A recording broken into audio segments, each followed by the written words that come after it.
So hello viewers, আসসালামু আলাইকুম। চলে আসলাম আলাদা একটা ভিডিও নিয়ে। সেটা হচ্ছে আমি আজকে আপনাদের সামনে আলোচনা করব ইংলিশ গ্রামাটিক্যাল নিয়ে। আমি আগে কিছু ভিডিওতে আপনাদেরকে দেখিয়েছি ইংলিশ গ্রামাটিক্যাল কেমন হয়, কী রকম হয়। আমি আজকেও আপনাদেরকে ঠিক এটাই দেখাবো। এটার জন্য আমাদের ভিডিওটা অবশ্যই শেষ পর্যন্ত দেখবেন। আজকে আমরা যে বিষয়টি নিয়ে আলোচনা করব সেটা হচ্ছে ভার্বের বিষয় নিয়ে আলোচনা করব। এখানে বইটি দেখেন, বই কিন্তু আমার কথা শুনে দেখেন আমি একবারে পাতাটা করছি, একবারে কিন্তু ভার্ব বের হয়ে আসছে।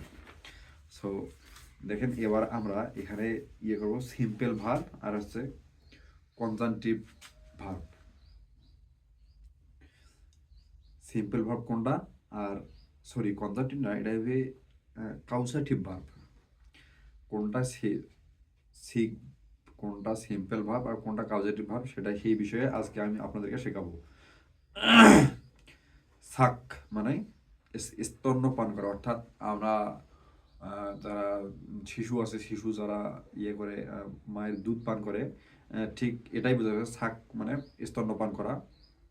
আর এটা হচ্ছে সিম্পল ভার্ব। আর আপনার কিউজেটিভ ভার্ব এসে গেছে সাকেল মানে স্তন পান করানো। সিট মানে কি বসা, আর সেট মানে কি স্থাপন করা। সিট সেট, এখানে দেওয়া আছে SIT, এখানে দেওয়া আছে SET, অর্থাৎ আই আর এর মধ্যে পার্থক্যটা দেখেন। এটাই হচ্ছে সিম্পল ভার্ব, এটা হচ্ছে কেউজাটিভ ভার্ব। নো মানে কি জানা, আমরা সবাই জানি নো মানে জানা। এখানে দিয়ে কেউজাটিভ ভার্বে এসে ইনফর্ম, অর্থাৎ ইনফর্ম করে জানানো হয়েছে। যেমন আপনি যদি আমাকে একটা বিষয় জানাতে চান, সেই ক্ষেত্রে আমি নো ব্যবহার করতে পারবো না, ইনফর্ম ব্যবহার করতে পারবো। অর্থাৎ আমি আপনাকে সেই তথ্যটা দিব। অনেকে বলে যে আমি তাকে ইনফর্ম করছি, অর্থাৎ আমি তাকে জানিয়েছি, এটাই বোঝাচ্ছে। লাই মানে কি শুয়ে পড়া। আর এখানে এ ভার্বে এসে লাই অর্থাৎ শোয়ান অথবা শোয়াইয়া ফেলা। মানে একটাতে যদি সিম্পল ভার্বে যে অর্থটা থাকে, কেউজেটিভ ভার্বে এসে সে অর্থটা পরিবর্তন হয়ে যায়, মানে পুরোপুরি সেন্টেন্সটার অর্থটা পরিবর্তন হয়ে যায়। সেন্টেন্স না, ওয়ার্ডটার। ফাল মানে কি পতিত হওয়া, এখানে ফেল মানে কি ভূপাতিত করা।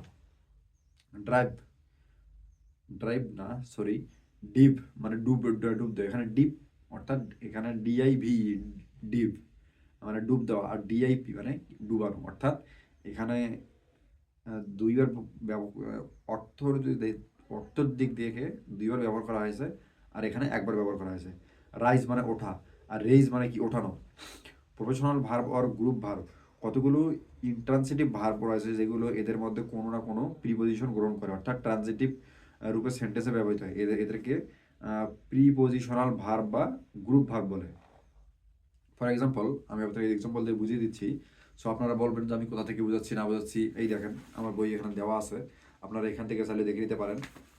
এটা অ্যাডভান্স প্রকাশনের একটি বই। এই বইটা অনেকদিন হচ্ছে, অনেক দিন না অনেক বছর হচ্ছে এই বইটা আমার হাতে পাওয়ার। কিন্তু দেখা গেলো গ্রামাটিক্যাল, কিন্তু গ্রামাটিক্যালি এখানে অন্য কিছু নাই, ওই ঘুরে উল্টে ওই একই একই জাস্ট কিছু নিয়ম পরিবর্তন করবে, মানে আগের থেকে কিছু নিয়ম পরিবর্তন, সেন্টেন্স পরিবর্তন করবে। নিয়ম কিন্তু পুরোপুরি যে নিয়ম পরিবর্তন করে এমনটা করতে পারবে না, কিছুটা হয়তো পরিবর্তন আনতে পারে। যারা সেন্টেন্স তৈরি করবে, সেন্টেন্স গঠন করবে, এইসব ক্ষেত্রে কিছু সহজ কিছু নিয়ম আনতে পারে। কিন্তু এইগুলার ব্যতীত কোনো নিয়ম আনতে পারবে না। উপরে এখানে ফর এক্সাম্পল আমি প্রিপোজিশনাল ভার্ব গ্রুপের ফর এক্সাম্পলটা দিয়ে দিই। সেখানে আছে we act on this rule, he loud at me, Karim looks after my garden. উপরের সেন্টেন্সগুলোতে act on, loud at, after look, এই ভার্বগুলো প্রিপোজিশনাল ভার্ব বা গ্রুপ ভার্ব। সো আজকের মতো এ পর্যন্তই।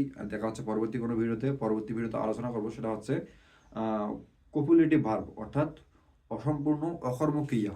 পরবর্তী ভিডিওতে আলোচনা করা হবে। যে পরবর্তী ভিডিও দেখতে অবশ্যই আমাদের চ্যানেলটি সাবস্ক্রাইব করবেন। সো ভালো থাকবেন, সুস্থ থাকবেন, দেখা হচ্ছে পরবর্তী ভিডিওতে।